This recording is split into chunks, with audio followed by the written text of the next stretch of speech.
నమస్తే. Welcome to it's UTV devotional. నేను మీ నందు. ఇవాళ మనతో పాటు స్టూడియోలో ప్రముఖ ఆధ్యాత్మికవేత్త వేణుశ్యామ గారున్నారు. మరి అమ్మతో మాట్లాడి మనలో చాలా మందికి ఉన్న డౌట్స్ అన్నీ కూడా క్లియర్ చేసుకుందాం. నమస్తే అండి. నమస్తే. ఎలా ఉన్నారు? ఓకే. అమ్మ, కులదేవతలు నిజంగా ఉంటారా? అసలు కులదేవతల్ని అంటే మనం డిసైడ్ చేసుకున్నదా? లేకపోతే అసలు కులదేవత అంటే ఏంటి? కులదేవత అంటే ఏంటి అంటే వాళ్ళ పూర్వం నుంచి ఏ ఆచారం ప్రకారం ఏ దేవతను కొలుస్తున్నారో వారే వాళ్ళ కులదేవతలు అవుతారు. కులదేవత అన్నది మన హిందూ ధర్మంలో ఉన్నది. అంటే కొంతమంది ఇళ్లలో తెలుస్తుంది, కొంతమంది ఇళ్లలో అది అలా మరుగున పడుతుంది. ఏదైనా కూడా వాళ్ళ వాళ్ళ వాళ్ళ పూర్వీకులు ఏం చెప్పారో ఆ దేవతను వాళ్ళని కొలుచుకోవడం అన్నది ఆచారం మనకి తప్పకుండా ఉంది. అవును. అంటే కానీ పర్టికులర్‌గా మనకి ఏ దేవత ఇష్టం ఉంటే వాళ్ళని పూజ చేయాలి తప్ప, మన తాతలు, మన నాన్నలు వీళ్ళకి చేశారు, సో మనం అదే చెయ్యాలి, ఇప్పుడు మనం మార్చితే ఏదో జరిగిపోతది, అశుభం జరుగుతది, అలాంటివన్నీ మూఢనమ్మకాలు. దేవుడంటే అందరూ ఒక్కటే. హ్మ్. ఏ రూపంలో నచ్చినా చెయ్యొచ్చు. హ్మ్. వాళ్ళు చేసింది చెయ్యకపోతే ఏదో అవుతుంది అన్నది మాత్రం అబద్ధం. హ్మ్. ఎందుకు అంటే ఇప్పుడు నేను అన్నదానికి దేవత ఏంటో తెలియకపోవచ్చు. కానీ దేవతకైతే మనం తెలుసు కదా! అవును. అందులో ఈ సాధన ఏదొచ్చినా సరే అంటే పూజ విధానంలో మనకు ఒక దేవత బాగా నచ్చింది అంటే అర్థం ఏమిటి అంటే పూర్వజన్మలో ఆ దేవతతో మనకి ఏదో ఒక సంబంధం ఉంది. అంటే ఇంతకుముందు మనం ఏదో సాధన చేసాం, అందువల్లే ఈ జన్మలో దానికి మనం అట్రాక్ట్ అయి వెళ్తాం. అందువల్ల ఇది చేస్తే అది ఏదో అవుతుంది అన్నది అబద్ధం. అదైతే అవ్వదు. అట్ ది సేమ్ టైం అది ఇది కూడా చెయ్యొచ్చు అని నేనైతే చెప్తాను. అంటే వాళ్ళ సెంటిమెంట్ని మనం పాడు చేయక్కర్లేదు, ఇది కూడా చేయొచ్చు. అట్ ది సేమ్ చెయ్యకపోతే కూడా అసలు ఏమీ అవ్వదు. ఎందుకు అవ్వదు అంటే దేవుడు అంటే అంతా ఒకటే. ఇప్పుడు ఒకటే ఒక విత్తనం వేసామమ్మా, ఎక్కడ భూమిలో మొక్క అయింది. మొక్క అయిన తర్వాత విత్తనం ఒక్కటే, ఈ మాను ఒక్కటే, మళ్ళీ చెగురుగా వెళ్ళిన కొమ్మ ఒక్కటే అవుతుంది. కానీ మధ్యలో మాత్రం బోర్డులని బ్రాంచెస్ వస్తాయి. ఇది కూడా అంతే. ఓకే. ఎందుకంటే అప్పుడు నాకు ఏది నచ్చిందో అది ఫైనల్గా వెళ్ళేసరికి అర్థమవుతుంది అంతా ఒక్కటే అని. ఫస్ట్ కూడా అంతా ఒక్కటే, మనకు తెలిసినా తెలియకపోయినా. కానీ ఈ అంతా ఒక్కటే మనకు కనిపించటం లేదు. ఆ అంతా ఒక్కటే మనకు కనిపిస్తుంది మనం నేర్చుకున్న తర్వాత. సో అది అర్థమయ్యే వరకు మాత్రం మనం ఈ కొమ్మలన్నీ వేరు వేరు వేరు అనుకుంటూ ఉంటాం అంతే, కానీ అన్నీ ఒక్కటే. ఓకే. అమ్మ, చాలామంది ఇప్పుడు పూజలు చేసేటప్పుడు ముత్తైదువులకే తాంబూలాలు ఇస్తూ ఉంటారు. అంటే వితంతువులు పూజలు, వ్రతాలు, నోములు చేయకూడదా? ఎందుకు చేయకూడదు? అసలు ఇక్కడ సువాసిని అర్చన ప్రీత శోభనా శుద్ధ మానస అని చెప్తే అందరూ ఏమనుకున్నారు? సువాసిని అంటే బొట్టున్న వాళ్ళు, అంటే ఏంటంటే ముత్తైదువులు అని. ఆ ముత్తైదు అంటే భర్త భార్య ఇద్దరు ఉన్నవాళ్ళు అని అనుకుంటారు. కానీ ఇక్కడ సువాసిని అంటే అర్థం ఏమిటి అంటే ఫస్ట్ మంచి వాసన, అంటే మంచి ఆలోచనలు గల స్త్రీ అని. మంచి ఆలోచనలు ఉంటే చాలు, వాళ్ళు ఎవరైనా పూజ చేయొచ్చు. అందులో పూజ చేయాలి ఇందాక చెప్పినట్టే మన ఆత్మకి సంబంధించింది. ఆత్మకి ఇవేవి అసలు కాదు కదా, శరీరానికి బంధాలు ఇవన్నీ. ఆత్మకి వేటితోనూ లేదు. అంత ముందేదో ముందు జన్మలో సంబంధం ఉంది కాబట్టి ఈ జన్మలో మనందరం కలిసాం. ఎట్ ది సేమ్ టైం మళ్ళీ నన్ను అందులో ఇప్పుడు మీరు పెళ్లి చేసినప్పుడు కూడా ఏం చెప్తారు? ధర్మేచ అర్థేచ కామేచ నాతిచరామి అని చెప్పిస్తారు. అంటే ధర్మంలో, అర్థంలో, కామంలో ఈ మూడిట్లలోనూ కలిసి ఉంటాను, కానీ మోక్షేచ నాతిచర. మరి ఇందులో చతుర్విధ ఫల పురుషార్థాల్లో మోక్షం మాత్రం ఎవరిది వాళ్ళదే అని చెప్పారు. అంటే మరి స్త్రీ సాధన చేయాలి, పురుషుడు సాధన చేయాలి. సాధన అంటే ఏంటి? పుట్టినప్పటి నుంచి చచ్చిపోయే వరకు నాకు దేవుళ్ళలో కలిసిపోవాలి అంటే ఊపిరి ఆగే వరకు చేస్తూనే ఉండాలి కదా. అవును. అప్పుడు ఇవి చెయ్యకూడదు అన్నదైతే తప్పు.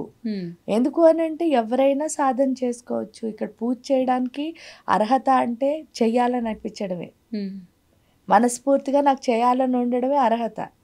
అంతే తప్ప మిగతావన్నీ అర్హతలు కాదు.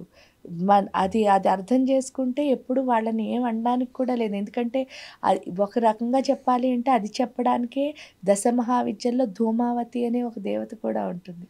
మరి ఆవిడ భర్త ఉండడు, మరి ఆవిడకి మనం పూజ చేస్తున్నాం కదా. హుహుహు. అంటే చాలామంది పూజలు కానివ్వండి, ఇప్పుడు వరలక్ష్మి వ్రతం నడుస్తుంది. 5గురు ముత్తైదువులకి తాంబూలం ఇవ్వండి అని అంటారు. హ్మ్. అంటే వాళ్ళేం పాపం చేశారు? అంటే వాళ్ళ డెస్టినీలో ఉన్నదాన్ని మనం పదే పదే వేలెత్తి చూపించినట్టు అయిపోతుంది. వాళ్ళు ఎదురొస్తే అశుభం జరుగుతుంది. కాసేపు కూర్చొని అవన్నీ నీళ్ళు తాగి తప్పులమ్మా. హ్మ్. అవన్నీ తప్పులు. హ్మ్. అదేంటంటే ఇంకోళ్ళని బాధపెట్టే ఏ క్రియ కూడా మంచిది కాదు. హ్మ్. ఎందుకంటే ఇప్పుడు సపోజ్ చూడండి వాళ్ళు ఎదురొస్తే తప్పు అని అంటే వాళ్ళ మనస్సుని మనం గాయపరిచినట్టే అవును. కదా! ఆ దేవత ఎందుకు సంతోషపడుతుంది? అవును. ఎందుకు దేవత ఏ రూపంలో అయినా మరి చదువుతున్నారు కదా! గురు చరిత్రలు చదువుతారు. సాయిబాబా అన్నిటిలోనూ హ్మ్. ఒక్కొక్కొచ్చి ప్రసాదం తీసుకుందంటారు. చిన్న పిల్లల రూపంలో వచ్చారు. ఇవన్నీ చదవడంతో ఆగిపోకూడదు. హ్మ్. మనం చేయడంలో కూడా పెట్టాలి. ఆ హ్మ్. చేయడంలో పెట్టాలంటే సాధన ఖచ్చితంగా చేయాలి. హ్మ్. అంటే మనం ఇప్పుడు చూడండి వింటాం. హ్మ్. విన్నామో లేపోతే రామాయణం అవి చదువుతాం. హ్మ్. ఈ చదివినప్పుడు, విన్నప్పుడు ఎలా అంటే ఇగో ఇలాగే ఏంటంటే చదవడం వరకే సరిపోతుంది. పాటించాలి. పాటించేటప్పుడు ఉండదు. అవును. కానీ సాధన చేస్తేనే పాటించే స్థితొస్తుంది. హ్మ్. అప్పుడు మనం ఎవరిని గాయపరచలేం. హ్మ్. అది తెలుసుకోవాలి అంటే ఖచ్చితంగా సాధన చేసే తీరాలి. అప్పటి వరకు ఏంటి అంటే మన లోపల ఉన్న ఎమోషన్సే అలా చేయిస్తూ ఉంటాయి. హ్మ్. ఆ తర్వాత నిజం చెప్తే చేసిన వాళ్ళు కూడా బాధపడతారని నా మనసుకు అనిపిస్తుంది. అవును. వాళ్ళు బాధపడతారు కానీ అప్పుడు చేసేస్తారు అంతే ఆ ఎమోషన్‌లో. అవును. ఎందుకంటే రీసెంట్‌గా పెళ్ళిళ్ళు, ఫంక్షన్‌ల టైంలో చూస్తాం కదా! ఇప్పుడు హల్దీలవి చేసుకుంటున్నారు. వాళ్ళొకటే పసుపు రాయకూడదు, హ్మ్. వాళ్ళు ఫస్ట్ బ్లెస్ చేయకూడదు అని అంటారు. పాపం వాళ్ళ మొహం హ్మ్. చిన్నబుచ్చుకొని పక్కకెళ్ళి నుంచోవడం, పక్కన కూర్చోవడం, ఆ తలంబ్రాలు బియ్యం కలిపినప్పుడు కూడా వాళ్ళ ఇంట్లో పెట్టాల్సొచ్చిన సిట్యుయేషన్ వస్తే ఆమెకు భర్త లేడు, హ్మ్. వాళ్ళ ఇంట్లో పెట్టకూడదు అని. ఇవన్నీ అంటే వాళ్ళకి హర్టింగ్‌గా ఉంటాయి. మీరన్నట్టు సేమ్ టైమ్ చెప్పడానికి మనకు కూడా బాధగా ఉంటది. ఉన్నా ఇదొక మూఢనమ్మకంగా తీసుకొని ఏదో అయిపోతది అని అలా కంటిన్యూ చేస్తూ వస్తున్నారు గదా! అవును. హ్మ్. అది చేయకూడదు. కానీ అది చేయకూడదు అంటే అది సాధన ద్వారా మాత్రమే సాధ్యం. హ్మ్. ఎంత సాధన చేస్తే అంత మంచిగా మారుతారు. అప్పటి వరకు ఏంటి అంటే ఇవి చదివినవి, విన్నవి ఎప్పుడు మనని మార్చవు. హ్మ్. మీ ఎందుకు మీరు చదువుకున్నారనుకో చిన్నప్పుడు, ఎంత చదువుకున్నా మీ జాబ్‌లో అయితే మీ చదువు ఎక్కడా పనికిరాదు. అవును. ఏంటంటే అది తెలుసుకోవడానికే మీకు అర్థమవుతుంది.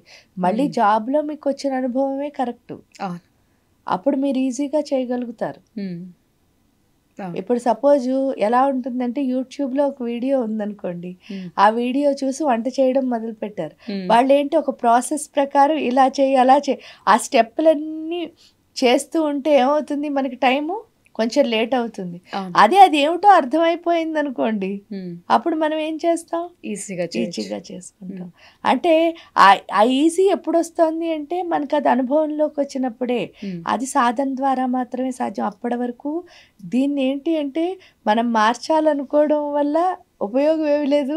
నా వరకు బాధపడడం తప్ప అనిపిస్తుంది. హ్మ్. మార్చాలి అంటే ఒకటే తోవ. అందరితో సాధన చేయించాలి. ఓకే. అంతే. మంచి జరగాలంటే సాధించాలి. మంచి జరగాలంటే ప్రతి ఒక్కళ్ళు ఏదో ఒక సాధన చేయాలమ్మా. ఎందుకు అంటే ఇక్కడ వచ్చిన ఒకే ఒక ప్రాబ్లమ్ ఏంటి అంటే ఆత్మశక్తి లేకపోవడమే. హ్మ్. ఆ ఆత్మశక్తి కనుకుంటే ఈ సృష్టిలో ఎవరిని మనం బాధ పెట్టం. హ్మ్. ఎందుకంటే ప్రపంచం అంతా ప్రతి పరమాణువులోనూ ఎవరున్నారని చెప్తున్నాం?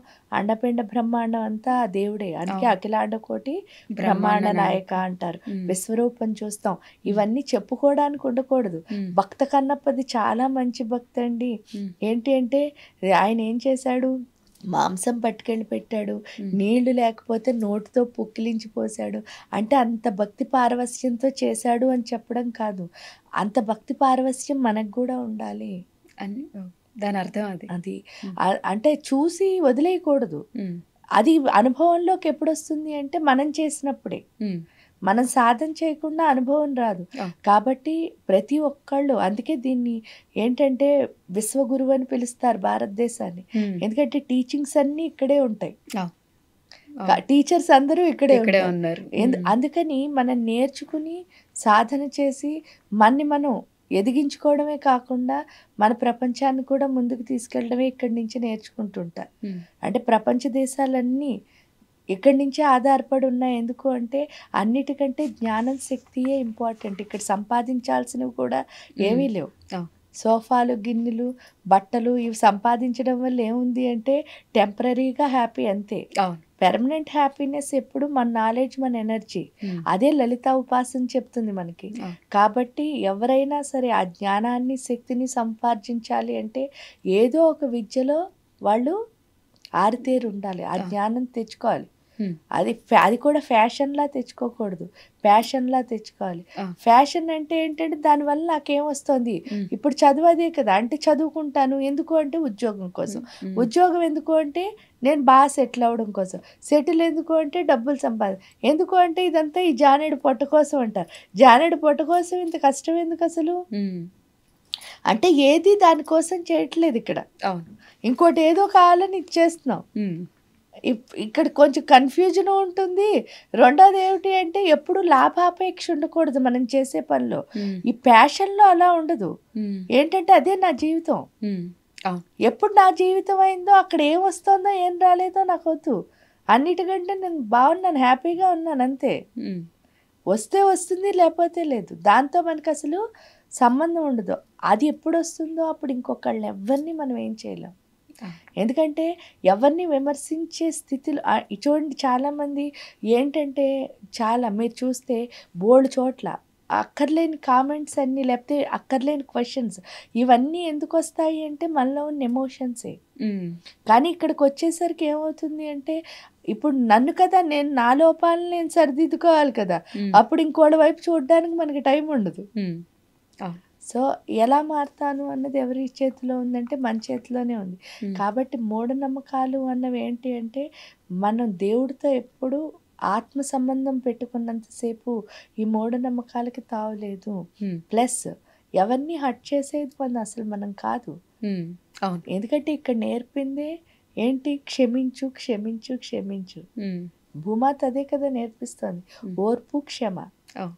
ఎందుకంటే టైం ప్రతిదానికి ఆన్సర్ చెప్తుంది. అది చెప్పే వరకు మనం ఊరుకోవాలి. కానీ మనం ఆ టైంని చెప్పనివ్వకుండా మనం ఏదో అక్కర్లేనివి చేయడం తప్పు అనిపిస్తుంది. ఎందువల్ల అంటే అక్కడ ఒక మనసు ఉంది, ప్రాణం ఉంది. అదే కనుక నన్ను అంటే అందువల్లే మనం అందరినీ హర్ట్ చేయడం వల్లే ఫైనల్గా ఎమోషన్ ఎవరు తీసుకుంటున్నారంటే మనం కూడా తీసుకుంటాం. ఎందుకంటే ప్రకృతి ధర్మం అదే కదా, నేను మీకు ఏది ఇస్తే నాకు అదే వస్తుంది. అది అర్థమైతే ఇంకెవరిని ఎప్పుడు ఏమను కదా. ఎందుకంటే నేను మిమ్మల్ని హర్ట్ చేశాననుకో తప్పకుండా హర్టింగ్ వస్తుంది. కానీ మీ నుంచే రావాలని రూల్ లేదు.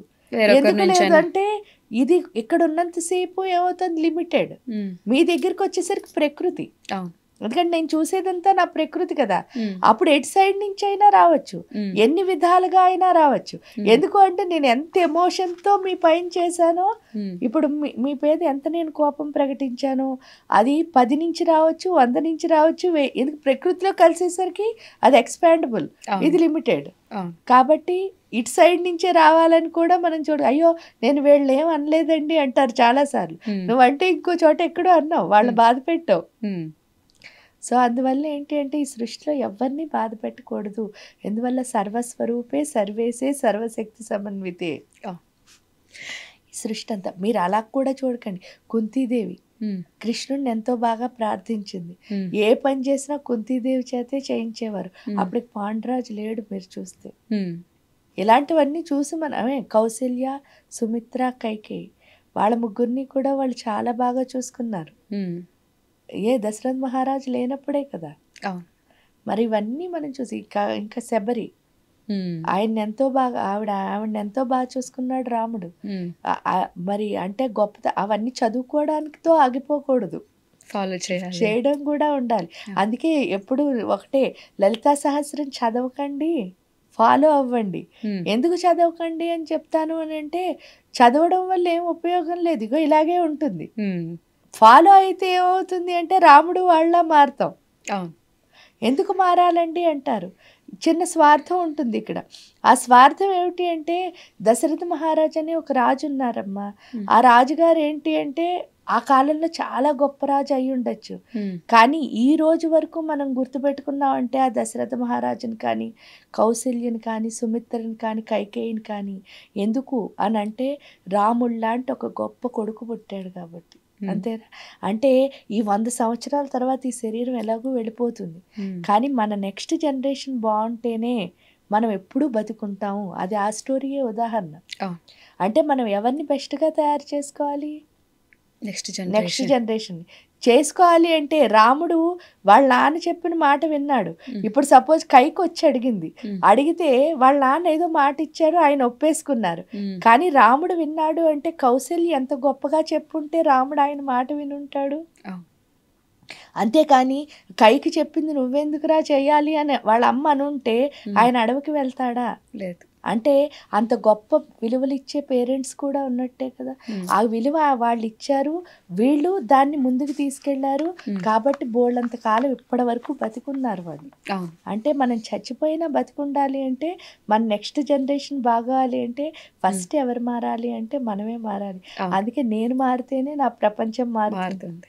అవును. సో, అందుకని మనం మారాలని ట్రై చేయాలి తప్ప, ఇలా అంటే ఇంకొకళ్ళని హర్ట్ చేస్తూ దానివల్ల మనం నెక్స్ట్ జనరేషన్‌కి ఏం విలువిస్తాము అంటే ఏం విలువలివ్వము. అవును. అవును. అప్పుడు మన నెక్స్ట్ జనరేషన్ కూడా ఎలా తయారవుతుంది? మనలానే తయారవుతాం. మనలానే తయారవుతుంది. ఇంకొంచెం అవును. అడ్వాన్స్‌గా తయారవుతారు. అవును. అప్పుడు మళ్ళీ బాధపడకూడదింకా. హ్మ్. ఈ బాధపడకుండా ఉండాలి అంటే మనం వాళ్ళలా ధర్మం నేర్పించి, అప్పుడు వాళ్ళతో మనం ఏమవ్వాలి అంటే లాంగ్ లైఫ్ బతకాలి. అవును. ఆ బతకాలి అంటే తప్పకుండా ఇలాంటి మంచి పనులు చేయాలి. అంతేకాని వాళ్ళని వెళ్ళి మనం అనవసరమైన మాటలు మాట్లాడకూడదు. అది అవును. మాత్రం సాధన ద్వారానే సిద్ధిస్తుంది. అవును. అవును.